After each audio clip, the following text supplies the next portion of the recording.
Soyez bénis, chers amis et fidèles de cette méditation. Nous allons lire Matthieu 5, verset 45. Alors vous serez fils de votre Père, car il fait lever son soleil sur les méchants et les bons, et il fait pleuvoir sur les justes et les injustes. Matthieu 5, verset 45. Le soleil se lève sur les bons et les méchants. La pluie aussi tombe sur les justes et les injustes. Cette chose toute simple est ce que nous avons le plus de peine à accepter. Nous préférons qu'il y ait des différences. Non pas seulement des différences dans les satisfactions, car nous savons bien qu'il y a plus de satisfaction à être juste qu'injuste. Non pas seulement des différences dans la joie, car nous savons bien qu'il y a plus de joie à être bon que être mauvais.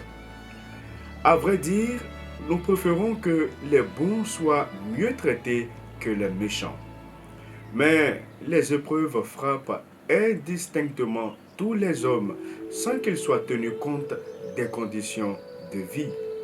Un sentiment de colère nous étreint parfois.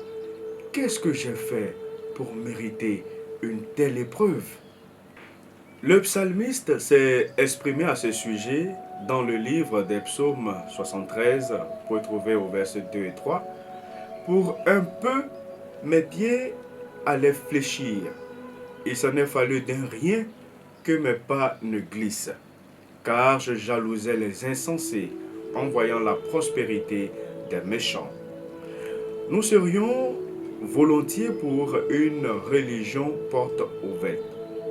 Mais voilà, le signe du Christ n'est pas le trèfle à 4 feuilles, mais la croix. Dieu ne nous élève pas à l'abri de la souffrance, mais au contraire de la souffrance. Je vous ai parlé ainsi pour que vous ayez la paix en moi. Vous aurez des tribulations dans le monde, mais prenez courage. Moi, j'ai vaincu le monde. Le mystère de la souffrance reste bien sûr entier. Mais à défaut d'explication, nous avons un signe extraordinaire, celui que Jésus nous a donné en acceptant la souffrance lors de son procès et de sa mort le jour de la Pâque. Ce jour-là, la vie a été plus forte que toutes les puissances de mort qui règnent en ce bas monde. Et c'est là, le dimanche matin, que nous découvrons que le bonheur d'une vie n'est pas tant d'être tenu à l'écart du vendredi saint, mais c'est d'avoir dans ce vendredi saint un chemin vers Pâques. Alors, n'oubliez pas, lorsque vous êtes en chemin, regardez devant vous et autour de vous. La tombe est vide. Jésus est bel et bien ressuscité.